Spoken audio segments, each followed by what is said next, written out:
All right, good morning, everybody. Today, we got to talk about a little bit of a touchy subject, but it is one that, I'm passionate about because it was me for a while. So, and it's weight loss. And I understand, in today's world, we have, a big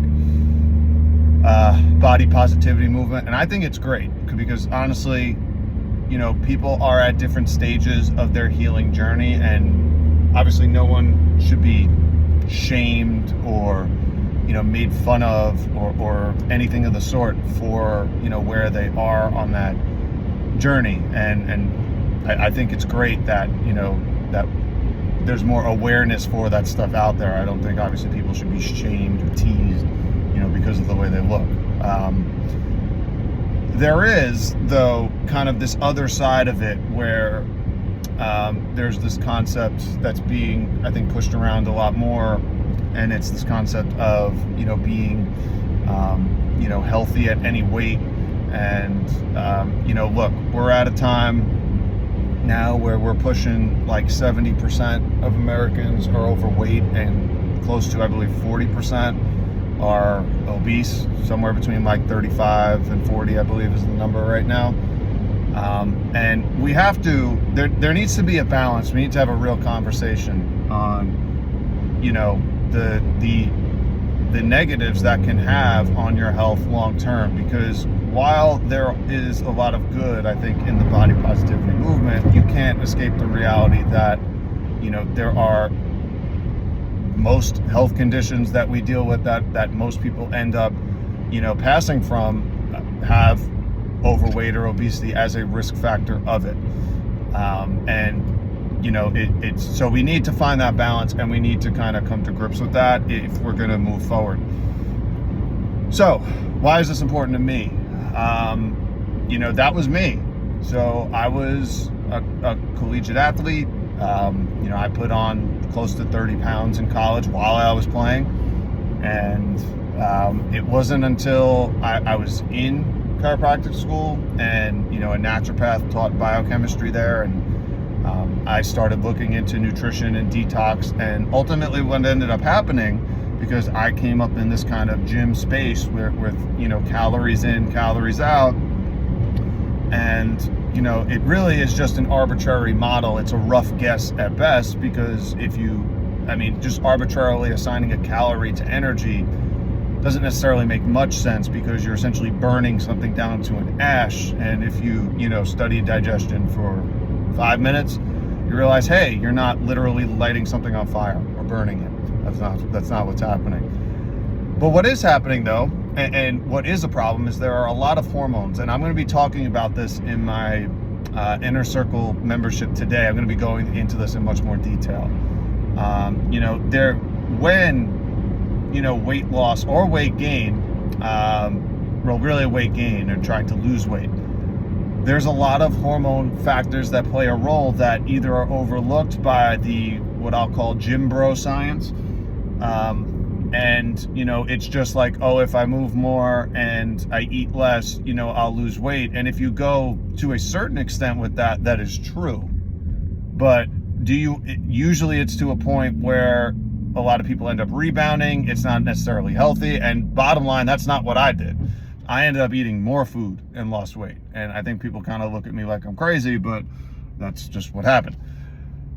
So we have to understand what's going on with that, and a lot of it's hormones, and there's a bunch of them that play a role in potentially weight loss and gain, including insulin, including ghrelin and leptin, including your thyroid hormones, including cortisol, stress, that's a huge one, including sex hormones, both testosterone and estrogen.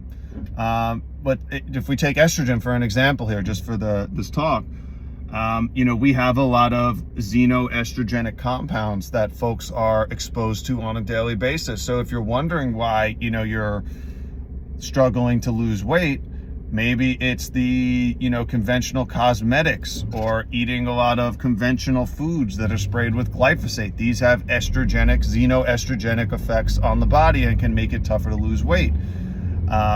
It could be inflammation. Now, when the body deals with inflammation, and the liver is churning as much as it can, trying to do what it can. It can, there's 4 ways to kind of take down an acidic fire, right? So, we have water, we have adipose tissue, we have cholesterol, and we have calcium. So when we can't handle toxins, when we cannot get through toxins at a rate that we need to, they end up leaching calcium from bones, raising cholesterol, i.e. inflammation, putting it in adipose tissue. See, the body is genius. So if the liver cannot get through a specific toxic load, what it does, instead of causing damage to the cells, it ends up storing it in fat tissue, which is honestly a brilliant model. The problem is we are exposed to literally hundreds of chemicals on a daily basis, and it makes it more difficult. So we have to take a more active approach at trying new things, getting away from a lot of the conventional, again, makeup, shampoos, foods, conventional food supply, seed oils, dairy. Like, a lot of these things are going to raise inflammation and could potentially ultimately lead to storing as fat, even if you're in a quote unquote caloric deficit.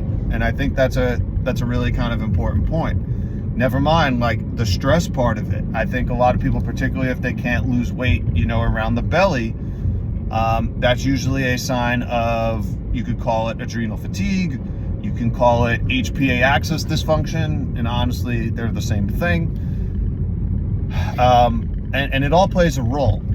So like, we need to get out of this mindset that, it's calories in, calories out, and we need to get out of this mindset that, if I just do this and pretend my body's a calculator, I'll get to where I need to and do it in a healthful way. When the truth is, if you start living in alignment in a more healthful way and deal with the underlying cause, get rid of the waste. Are you making sure that you're pooping at least once a day, getting a lot of clean, structured water, ideally from fruits and vegetables, so that you can go to the bathroom and eliminate toxins? That you're sweating on a regular basis to, again, eliminate this stuff, and you're not holding on to it, the weight will start coming off as you open them up. And time again, once you get those pathways open, the weight starts to fall. And I think that's frustrating when we're looking at a number, the one number as our progress, because that's not the whole story, although it is a decent marker, but it might not happen at the rate you want. I tell folks, when I work with them, ideally, if you're doing everything right and sticking to something like 90% of the time, you can expect ballpark between a half a pound and a pound a week, depending on how much weight you have to lose, how much you're sticking to what's going on, how well you're kind of taking it, and use that as kind of a benchmark. So, depending on where you're at, that's a good rate to go. For me, it took me to lose the 25 pounds in college that I put on about 6 months. So you take that, 4 times 6, that's about 24 weeks.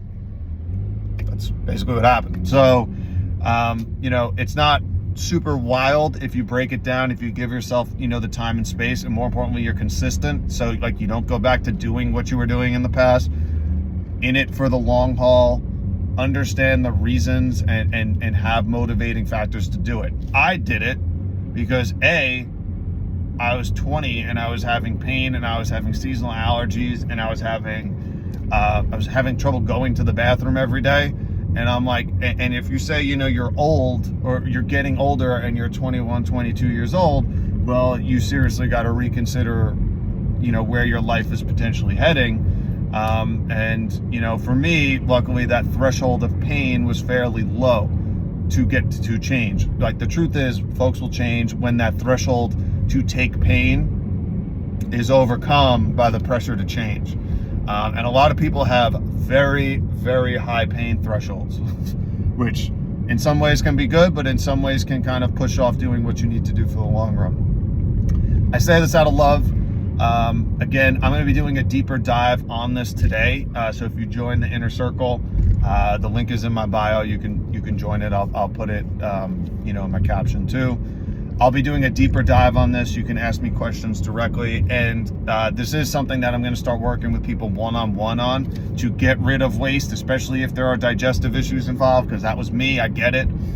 And I want to start, helping people in this. So if that is you, feel free to reach out. I know I'm putting this at the end of the video, but you know, I do it out of love. I do it because, you know, you don't have to feel that way and feel like you continue spinning your circles, trying another like 10-day nonsensical thing. Like, we need to put together a game plan where you could do it, you know, indefinitely. And you know, I'm fortunate enough to A, have gone through it, and B, I think share the tools and you know, help others who are motivated and just sick of being on the hamster wheel. So love you. I hope you have a wonderful Tuesday. I'm looking forward to seeing you there. It's going to be at 1 p.m. Eastern. And yeah, much love. See you next time.